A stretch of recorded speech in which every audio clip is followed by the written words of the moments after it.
இந்த சத்தியம் எப்படி கிரியை செய்யுதுன்றதை நான் உங்களுக்கு சொன்னேன். சத்தியம் என்ன பண்ணுகிறது?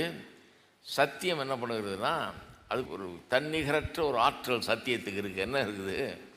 உண்மையை வெளிக்கொண்டு வருது. நம்முடைய குறைபாடுகளை எடுத்து காட்டக்கூடிய சத்தியத்துக்கு இருக்கிறது. சத்தியம் நம்முடைய குறைபாடுகளை வெளிச்சம் போட்டு காட்டுகிறது. வாழ்நாள் முழுக்க ஒரு ஆளோடு நம்ம செலவழிக்கும் போது பல வருஷங்கள், ஒவ்வொரு நாளும் பல மணி நேரங்கள், ரொம்ப நெருக்கமான விதத்தில் வேறு எந்த உறவிலும் இல்லாத நெருக்கத்தோடு நாம் செலவழிக்கும் போது உள்ளே இருக்கிற எல்லா குறைபாடுகளும் என்றைக்காவது ஒரு நாள் தெரிய வந்துடுது. எதையுமே ஒருத்தருக்கு ஒருத்தர் மறைக்கவே முடியாது. ஒருத்தருக்கு ஒருத்தர் எதையுமே மறைக்கவே முடியாதுங்கிற ஒரு நிலைமை வந்துடுது. அது ஒரு காரணம். ரொம்ப நெருக்கமான நீண்ட உறவு, அதனால் வெள்ளம் வெளியே வந்துடுது. இன்னொன்று என்னென்னா, இது சுலபமாக தப்பிக்க முடியாத ஒரு உறவு. எனக்கு பிடிக்கல, நான் இதுலேருந்து வெளியேற விரும்புகிறேன் அப்படின்னு சொல்லிட்டு டப்புன்னு ஒன்றும் போயிட முடியாது. ஏன்னா இப்போ கோர்ட்டுக்கு போகணும், டிவோர்ஸ் கேஸ் போடணும், இதெல்லாம் டைம் ஆகும். ஒரு லேஸில் மடார்னு ஒன்றும் போயிட முடியாது. ஏன்னா 300 பேர் இதுக்கு சாட்சி இருக்கிறாங்க. அவங்கெல்லாம் தலையிடுவாங்க. குடும்பம், நண்பர்கள், உற்றார் உறவினர் எல்லாரும் எல்லாரும் அதுக்கு சாட்சியாக இருக்கிறாங்க இல்லையா? அப்படி லேஸில் விட்டுற மாட்டாங்க. எல்லோரும் பேசுவாங்க.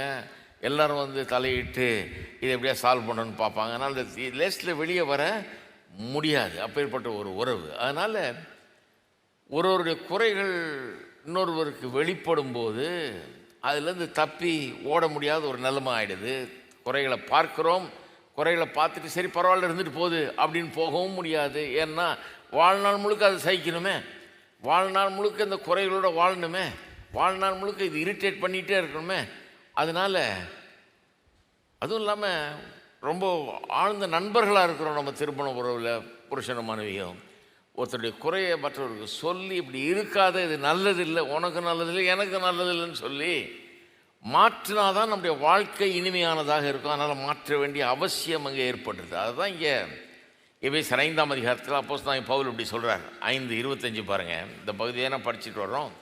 25லேருந்து 27 வாசிக்கிறேன். புருஷர்களே உங்கள் மனைவியில் அன்பு கூறுங்கள், அப்படியே கிறிஸ்துவும் சபையில் அன்பு கூர்ந்து தாமதை திருவசனத்தை கொண்டு தண்ணீர் முழுக்கினால் சுத்திகரித்து பரிசுத்தமாக்குகிறதற்கும் கரை திரை முதலானவர்கள் ஒன்றுமில்லாமல் பரிசுத்தம் பிழையற்றதுமான மகிமையுள்ள சபையாக அதை தமக்கு முன் நிறுத்தி கொள்வதற்கும் தம்மை தாமே அதற்காக ஒப்பு கொடுத்தார்.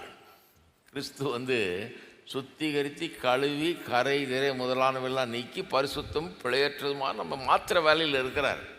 அப்போ நம்முடைய வாழ்க்கை துணைக்கு அப்படிப்பட்ட உரிமையை கொடுக்க வேணும். நம்முடைய கரை திரைகளெல்லாம் போக்குகிறதற்கு